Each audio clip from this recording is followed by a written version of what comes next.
एक महिला जो दुल्हन की तरह एकदम सजी हुई थी, हाथों में उसके चूड़ा पहना हुआ था, उसके मांग में सिंदूर भरा हुआ था, साथ ही उसने बड़े अच्छे से कपड़े पहने हुए थे, फुल्ली मेकअप में थी, बाजार में जा रही थी।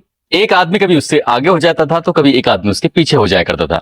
वो आदमी लगातार उसके आगे पीछे होता था तो वो महिला थोड़ा सा असहज महसूस कर रही थी। और इसी बीच में जब जो बहुत ज्यादा भीड़ भाड़ वाला इलाका आ जाता है, तब वो जोर जोर से चीखने लगती है, चिल्लाने लगती है।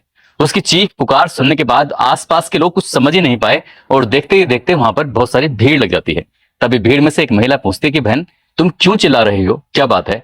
तो वो कहती है कि एक आदमी है, मेरा पीछा कर रहा है, कभी वो मेरे आगे होता है तो कभी मेरे पीछे होता है। मैं काफी देर से इसकी हरकतों को देख रही हूँ, ये मुझे बहुत परेशान कर रहा है। बस इतना सुनना था, उस महिला को गुस्सा आ जाता है। वो पूछती है कि वो कौन है, तो वो महिला इशारा करती है कि ये आदमी है। यानी कि उसके पास में ही, उसके बिल्कुल नजदीक खड़े हुए व्यक्ति की तरफ इशारा कर दिया जाता है।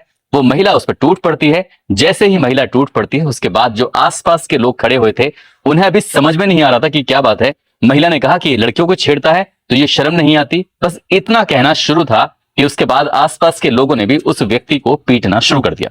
वो बार बार अपने आप को बचाने की कोशिश कर रहा था, कह रहा था कि मुझे छोड़ दो, मुझे छोड़ दो, लेकिन लोगों के समझ में नहीं आ रहा था। जब उसे अच्छा खासा पीट लिया, उसके बाद वो रोने लगा। उसके रोने की आवाज सुनने के बाद लोगों को लगा कि ठीक है, काफी पीट लिया है, अब इसे छोड़ दिया जाए। उसे छोड़ दिया जाता है।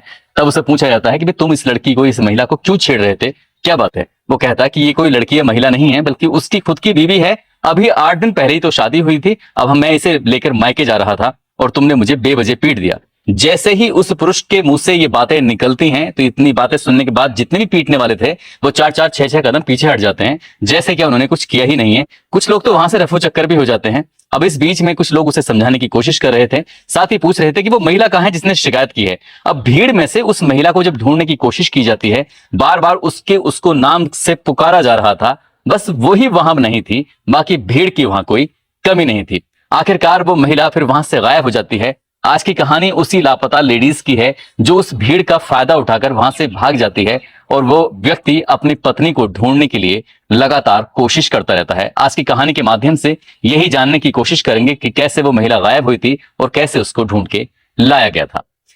आदाब, नमस्कार, सत श्री अकाल। मैं उस्मान सैफी। आज की जो सच्ची घटना मैं आपको सुनाने जा रहा हूं, ये सच्ची घटना है राजस्थान प्रदेश का एक जिला है डूंगरपुर, और इसी का ही एक इलाका, एक जगह लगती है, इसका नाम है सांगवाड़ा। दरअसल यहाँ का रहने वाला एक 35 साल का युवक, जिसका नाम भानु प्रताप सिंह होता है। भानु प्रताप सिंह की शादी नहीं हो रही थी और शादी को लेकर बहुत ज्यादा परेशान था।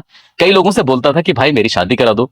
जब अलग अलग लोगों से बातचीत करता था और बार बार कहता था कि मेरी शादी करा दो, शादी करा दो, तो किसी ने कहा कि भाई यहाँ आसपास में तो शादी शायद हो नहीं पाएगी, इसलिए मैं किसी एक ऐसे व्यक्ति को जानता हूं जिससे तुम बात करो तो शायद वहां से तुम्हारी बात बन जाए। यानी कि मध्य प्रदेश का एक जबलपुर एक इलाका है, वहां की रहने वाली एक गुड्डी बर्मन नाम की एक महिला, उसका नंबर दिया जाता है। उससे कहा जाता है कि तुम इनसे संपर्क करो। ये असल में ऐसा समझ लो जैसे कि मैट्रिमोनियल साइट चलाती हो, यानी कि उनका ऑनलाइन कोई काम बिजनेस नहीं है, लेकिन ऑफलाइन उनका काम है, और लड़कियों की वो ढूंढती हैं, तलाश करती हैं और लड़कों से उनकी शादी करा देती हैं, अगर दोनों पक्ष आपस में एक दूसरे से सहमति बन जाती है। जैसे ही भानु प्रताप सिंह ने उस महिला के फोन पर फोन लगाया, नमस्ते वगैरह हुई, उसके बाद कहा कि मैं शादी करना चाहता हूं, मुझे एक लड़की की तलाश है। उन्होंने कहा कि ठीक है, लड़कियों की कोई कमी नहीं है, लेकिन उसके लिए तुम्हें 5,000 रुपए एडवांस देने पड़ेंगे, क्योंकि मैं कुछ फोटोग्राफ्स भेजूंगी। उसके बाद उन फोटोग्राफ्स में से किसी एक फोटो को आपको चयन करना होगा। उसके बाद फिर तुम्हारी मीटिंग होगी। अगर मीटिंग में तुमने लड़की को पसंद कर लिया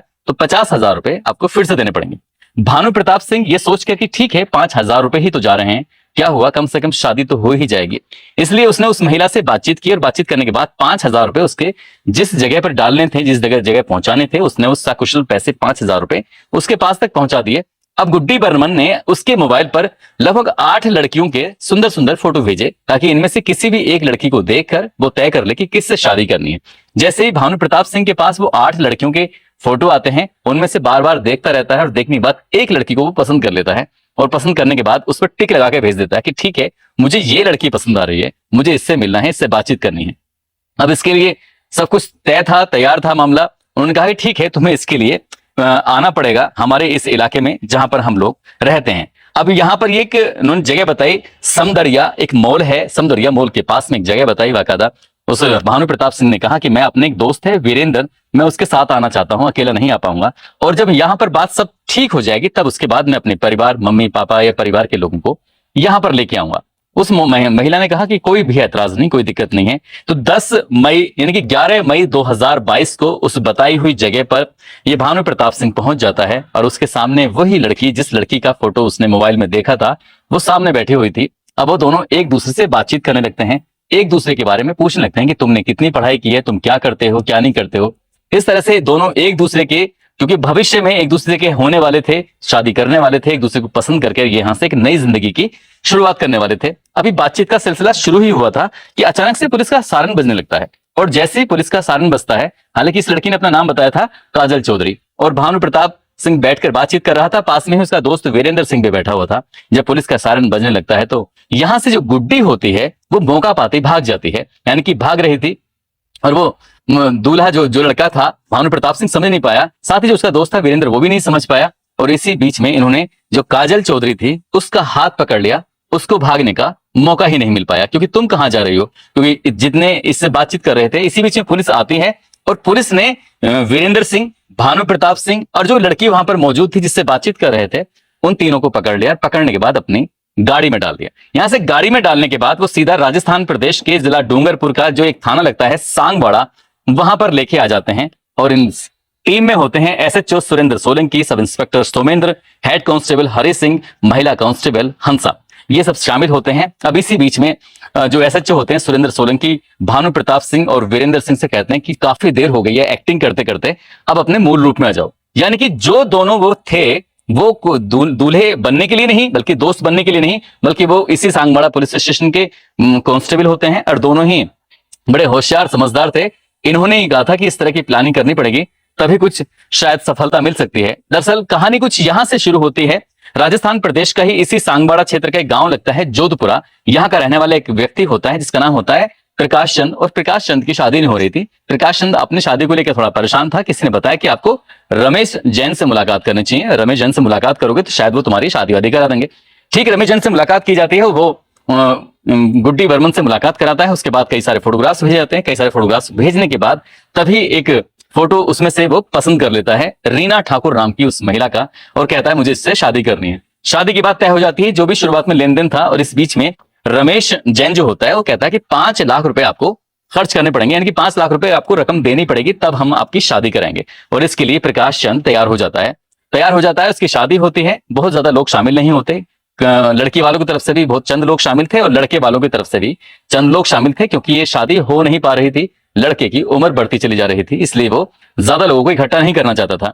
दुल्हन आती है, दुल्हन आने के बाद उसके साथ वो पहली रात, दूसरी रात, तीसरी रात, इस तरह से 1 हफ्ता गुजर जाता है, साथ रहता है, बड़ा खुश था। और उसकी पत्नी कहती है कि मेरा मायके जाने का मन कर रहा है, क्या हम लोग मायके चलें, मायके एक बार घूम के आएंगे और फिर यहाँ पर रहना सहना शुरू कर देंगे। प्रकाश चंद खुश था क्योंकि उसकी नई नई शादी हुई थी, वो अपनी बीवी को खुश करने के लिए किसी भी हद तक जाने को तैयार था। इसके लिए वो बाजार जाता है, खरीदारी कराता है। खरीदारी कराने के बाद अब जैसे ही वो मायके यानी कि अपने ससुराल और अपनी बीवी की मायके की तरफ चल रहे थे, बाजार में जब जा रहे थे, तो कभी उसका जो पति होता है प्रकाश चंद कभी आगे कभी पीछे, इस तरह से जैसे भीड़ भाड़ में अक्सर हो जाया करता है। तभी उसकी पत्नी रीना ठाकुर को अचानक से क्या होता है कि वो जोर जोर से चीखने लगती है, शोर मचाने लगती है। उसकी चीख पुकार सुनने के बाद जो आसपास के लोग थे उन्होंने पूछा क्या बात है। उन्होंने कहा कि ये प्रकाश चंद मुझे छेड़ रहा है, यानी कि एक व्यक्ति है जो अनजान महिला को छेड़ रहा है, पता नहीं कौन है क्या है। पब्लिक को गुस्सा आता है, उसको पीटना शुरू कर देती है, जबकि ये कोई नहीं जानता था कि ये पति पत्नी है। अभी हाल ही में तो इनकी शादी हुई है और वो महिला मौका पाते ही वहां से भाग जाती है। अब इसके बाद ये व्यक्ति जुलाई 2021 में तो इसकी शादी होती है, लेकिन अपनी पत्नी को बहुत दिनों तक लगातार ढूंढता रहता है, तलाश करता रहता है। जब पत्नी नहीं मिलती तो हार थक के ये 12 दिसंबर 2021 को सांगवाड़ा जो थाना था उसमें थाने में जाता है और एसएचओ सुरेंद्र सोलंकी से पूरी कहानी बयां करता है। कहता है कि साहब मैं बहुत परेशान हो चुका हूं, कई महीने से मैं अपनी बीवी को तलाश कर रहा हूं, लेकिन वो मिल नहीं रही है। मैंने हर जगह हर तरह से कोशिश कर ली, ऐसा लग रहा है जैसे मेरे साथ कुछ फ्रॉड हुआ है। तब जब एसएचओ ने ये बात सुनी, उन्होंने एफआईआर दर्ज की और एफआईआर दर्ज करने के बाद इस महिला जो लापता हो चुकी थी, लेडीज जो कि दुल्हन थी, उसको ढूंढने के लिए तमाम कोशिश कर रहे थे। तभी भानु प्रताप सिंह ने कहा कि साहब अगर आपको ऐतराज ना हो तो कुछ ऐसा काम किया जाए। तभी वो कहते हैं कि ठीक है, अगर तुम्हें लग रहा है तुम ऐसा कर सकते हो तो ठीक है। तभी भानु प्रताप सिंह ने दूल्हा बनने की एक्टिंग करने की शुरुआत की और उसके बाद उसने उस महिला तक यानी कि उस दुल्हन तक पहुंच जाता है। दुल्हन को जब लेके आ रहे थे गाड़ी में बिठाकर और थाने लाकर जब उससे पूछताछ करनी शुरू की तो उसे पता चलता है कि उसने कुछ ही सालों में 32 साल की उम्र में 32 शादियां वो कर चुकी थी। अब 33वीं की तैयारी थी। किसी भी जगह पर, किसी भी ससुराल में वो एक सप्ताह से ज्यादा नहीं टिकती थी। जो भी उसके पास पैसे इकट्ठे होते थे, जो भी उसके पास ज्वेलरी होती थी, मौका पाते ही वो किसी ना किसी बहाने से भाग जाया करती थी। और उसकी तलाश कई थानों की पुलिस भी कर रही थी, कई राज्यों की पुलिस भी इसी तरह से तलाश कर रही थी। लेकिन बड़ी संख्या में ऐसे भी मामले सामने आए जिसमें के लोगों ने डर की वजह से, जिन्होंने बदनामी की वजह से इस महिला के खिलाफ शिकायत ही नहीं की। और जब पुलिस ने इसकी तलाशी ली, इसके बारे में जानने की कोशिश की, तो कहीं तो इसने काजल चौधरी नाम लिखवाया होता, कहीं इसने सीता चौधरी लिखवाया होता, तो कहीं रीना ठाकुर लिखवाया होता। इसलिए हर जगह जब जाया करती थी नई जगह पर, तो नए नाम के साथ जाती थी। वाकायदा उसके पास इसके लिए कई तरह के पहचान पत्र भी होते थे। और पुलिस ने जब इस घटनाक्रम का खुलासा किया कि एक महिला 32 शादियां कर चुकी थी कुछ ही सालों में, यानी कि 32 लोगों के साथ वो वक्त गुजार चुकी थी, तो लोगों को यकीन नहीं हो रहा था कि वो महिला इतनी शातिर आखिरकार कैसे हो सकती है।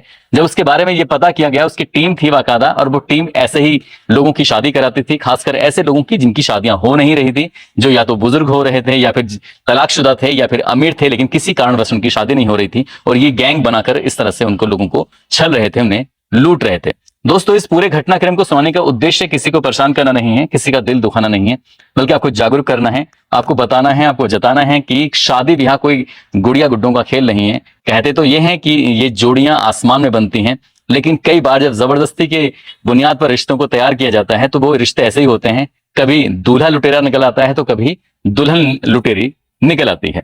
दोस्तों, जाते जाते आज बुलंदशहर के रहने वाले हैं आबिद कमाल, और उनकी बीवी हैं हिना कमाल। आज इनकी शादी की सालगिरह है। इनको शादी की सालगिरह की बहुत बहुत मुबारकबाद, बहुत बहुत शुभकामनाएं। साथ ही महेश कुमार और उनकी पत्नी है सुनीता, आज इनकी भी शादी की सालगिरह है। इनको भी शादी की सालगिरह की बहुत बहुत शुभकामनाएं। साथ ही राजेश शर्मा हैं, इन्होंने अपनी पत्नी का नाम नहीं लिखा, लेकिन कहते हैं कि इनकी भी आज शादी की सालगिरह है। इन सभी को शादी की सालगिरह की बहुत बहुत शुभकामनाएं, मुबारकबाद।